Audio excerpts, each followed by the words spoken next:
You think you understand gravity. You step on a scale, you see a number, that's your weight. Earth pulling you down. Simple, obvious, settled. Drop an object, it falls. The moon orbits Earth. The planets orbit the sun. Objects with mass attract each other. Newton figured it out centuries ago. Gravity appears to be one of the most familiar forces in existence, predictable, reliable, almost boring. And yet this picture, this comfortable explanation, is incomplete. Not slightly incomplete, fundamentally incomplete. Because gravity is not what it appears to be, and once you see what gravity really is, the universe stops looking the same. It becomes stranger, deeper, more geometric. Let's begin with something simple. Stand up. Feel your weight. What exactly are you feeling? The immediate answer is obvious, gravity pulling you downward. But examine the sensation more carefully. You do not feel a pull. You feel a push. The floor presses upward against your feet. Your muscles compress. Your bones carry load. The force you experience is coming from below, not above. You never directly feel gravity itself. You only ever feel resistance to gravity, the support, the interruption, the prevention of falling. This distinction is subtle, but it is the first crack in the familiar story. Now consider something even stranger. Right now, at this very moment, the moon is falling toward Earth. It has been falling continuously for over 4 billion years, and yet it never gets closer, it never crashes, it never lands. Instead, it circles endlessly, always falling, never arriving.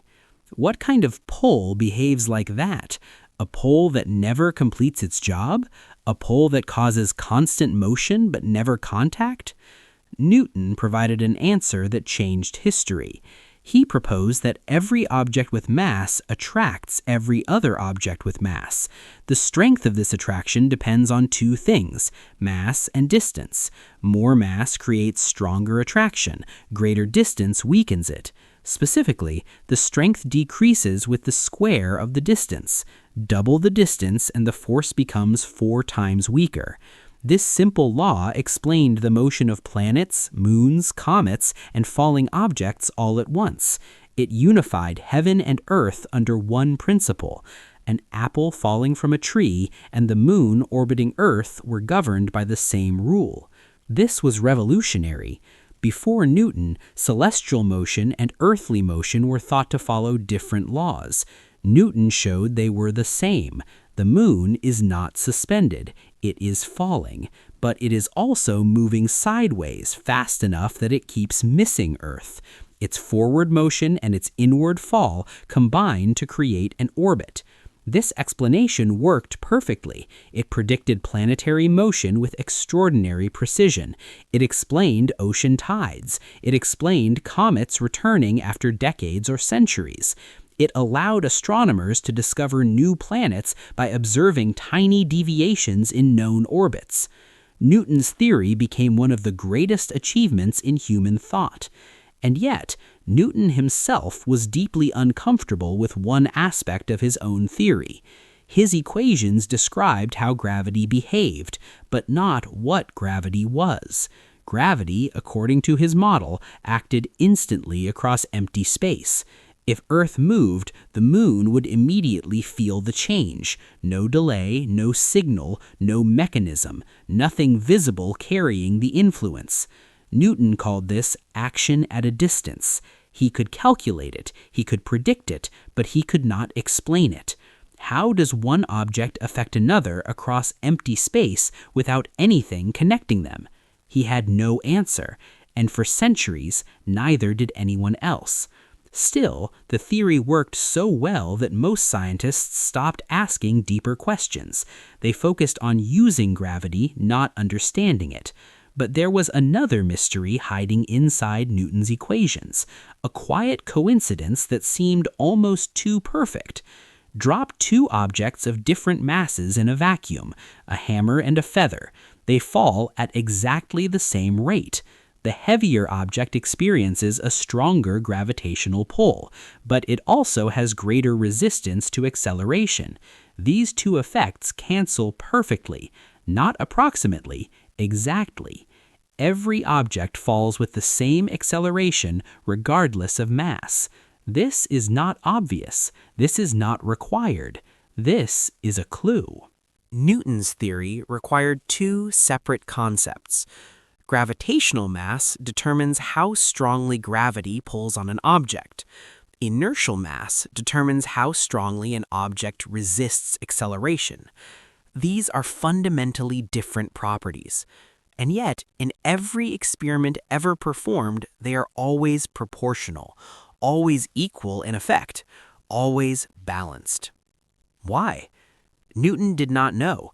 He accepted it as a fact of nature, but he did not know the reason. This unanswered question would eventually lead to one of the greatest revolutions in scientific history, because hidden inside this perfect equality was a deeper truth, a truth that would completely redefine gravity, not as a force, but as something far stranger and far more beautiful, something woven into the structure of reality itself. In the early 20th century, a young patent clerk began thinking about gravity in a completely different way. His name was Albert Einstein. He was not trying to improve Newton's equations. He was trying to understand something deeper. Why do all objects fall at the same rate? Why do gravitational mass and inertial mass always match perfectly? This was not just a numerical coincidence, it was a clue. Einstein approached the problem with a simple but powerful thought experiment. Imagine you are inside a closed room. No windows, no view outside, no way to see where you are. You feel your weight pressing you to the floor. An object released from your hand falls downward and hits the ground. Everything behaves exactly as it would on Earth. But now imagine a different scenario. You are not on Earth. You are inside a rocket, far away in deep space, accelerating upward. The rocket accelerates at exactly 9.8 meters per second squared, the same acceleration objects experience near Earth's surface. Inside the rocket, you feel pressed to the floor. Drop an object, it falls. Throw something horizontally, it curves downward. Stand on a scale, it shows your weight. Every experiment gives the same result. From inside the room, there is no way to distinguish between gravity and acceleration. No experiment can tell you whether you are standing on Earth or accelerating in empty space. This insight became known as the equivalence principle. Gravity and acceleration are indistinguishable.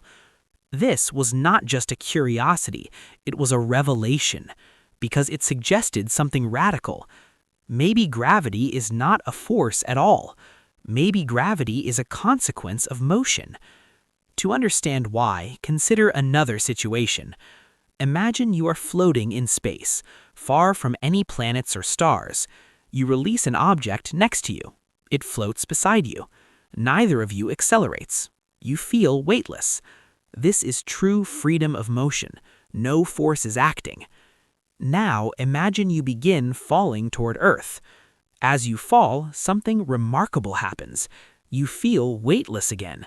There is no sensation of gravity pulling you, no force pressing on your body. You and everything around you fall together.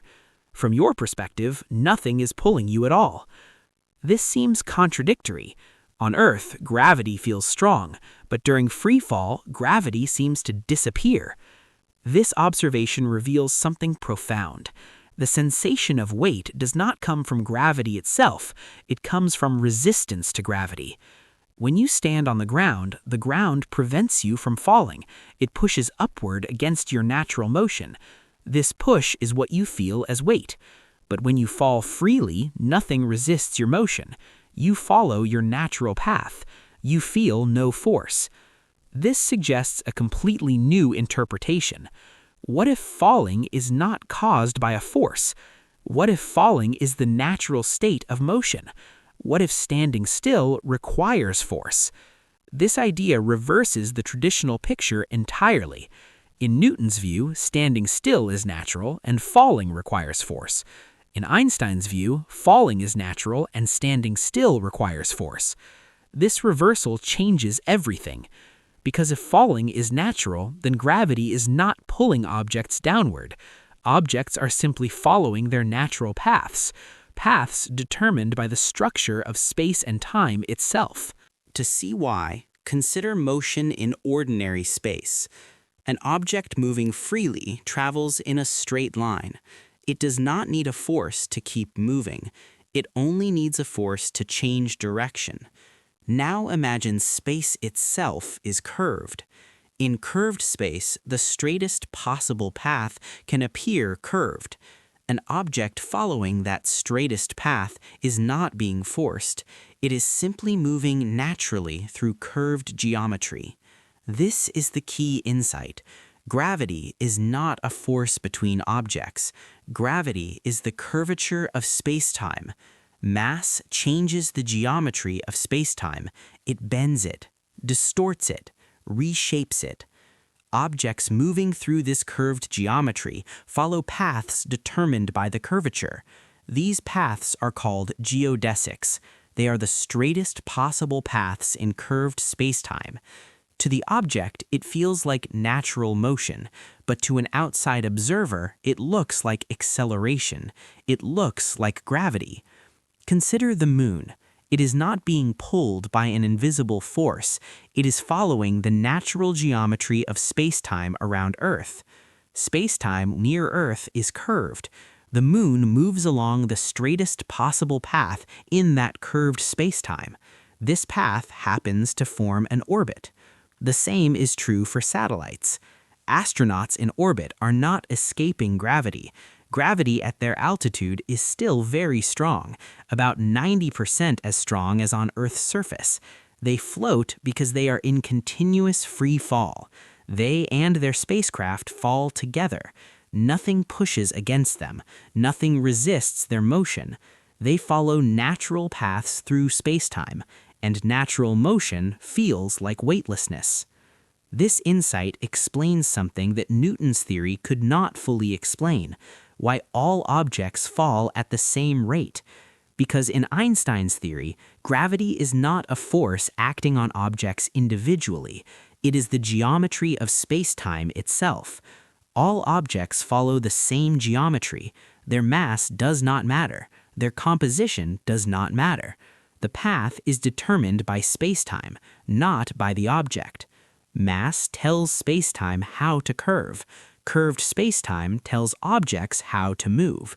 This simple principle replaces the idea of gravitational force entirely. Gravity is no longer an invisible pull. It is the shape of reality itself. Once you accept that gravity is the curvature of spacetime, everything begins to make sense in a deeper and more unified way. Not just falling objects, not just planetary orbits, but the structure of stars, the behavior of light, and even the existence of black holes. Let's begin with something familiar. You are standing on Earth right now. You feel your weight. In Newton's picture, two forces act on you.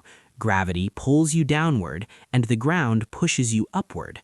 These forces balance, and you remain still.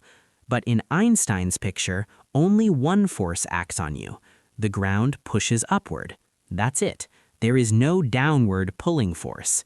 Instead, your natural path through spacetime leads towards Earth's center. This path is called your geodesic, the straightest possible path in curved spacetime.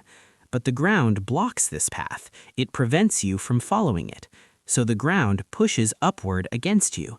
That push is what you feel as weight. You are not being pulled down. You are being prevented from falling. This is why astronauts in orbit feel weightless. They are not beyond gravity. They are fully inside it. They are simply not being stopped. They follow their natural paths freely. Weightlessness is not the absence of gravity. It is the absence of resistance. Now consider light. In Newton's theory, gravity affects objects with mass. Light has no mass, so gravity should not affect light at all. But Einstein's theory predicts something different. If gravity is curvature of spacetime, then light, which travels through spacetime, must follow that curvature. Light always follows the straightest possible path, but in curved spacetime, straight paths appear bent. This means light itself should bend near massive objects. This prediction was tested in 1919 during a solar eclipse. Astronomers observed stars positioned near the sun. Normally, the sun's brightness hides them, but during the eclipse, the stars became visible. Their apparent positions were slightly shifted. Their light had bent while passing near the sun, exactly as Einstein predicted. This was the first direct confirmation that spacetime itself curves. Since then, this effect has been observed countless times. It is called gravitational lensing. Massive objects act like lenses. They bend light. They distort images. They reveal the shape of spacetime. This effect allows astronomers to see distant galaxies hidden behind massive clusters. It allows us to map invisible matter. It allows us to observe the structure of the universe itself. Gravity shapes not just motion, but vision. Now consider something even more extreme: a star. A star is a massive sphere of gas. Its mass curves spacetime around it. This curvature naturally guides matter inward. Normally, the star remains stable because of internal pressure. Nuclear reactions in the core generate enormous energy. This energy pushes outward. Outward pressure balances inward curvature. But this balance cannot last forever. Eventually, the nuclear fuel runs out. The outward pressure weakens. The curvature remains. The star begins to collapse. If the star is massive enough, the collapse becomes unstoppable. Matter compresses to incredible density. Spacetime curvature becomes extreme. Eventually, the curvature becomes so severe that all paths lead inward. There is no path outward, not even for light. This is a black hole.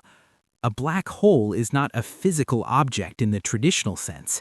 It is a region where spacetime is curved so strongly that escape becomes impossible. Anything that enters follows its natural path inward. There is no force pulling it. There is no barrier trapping it. There is only geometry. Geometry that leads inward, inevitably. Even time itself behaves differently near a black hole. Clocks slow down. Light loses energy. Distances stretch. Space-time itself transforms. All of this emerges from one principle. Mass curves space-time. Curved space-time determines motion. This same principle explains the orbit of the moon, the fall of an apple, the motion of planets, the bending of light, the formation of stars, the existence of black holes, and even gravitational waves, ripples in space-time itself, created when massive objects accelerate. These waves were first directly detected in 2015, a century after Einstein predicted them. They confirmed that space-time is not just a passive background. It is dynamic. It can move. It can ripple. It can carry energy. Gravity is not something acting within space-time. Gravity is space-time. Newton's theory still works extremely well for everyday purposes. It allows us to launch satellites, predict eclipses, navigate spacecraft. But Einstein's theory reveals the deeper truth. Gravity is not a force. It is geometry.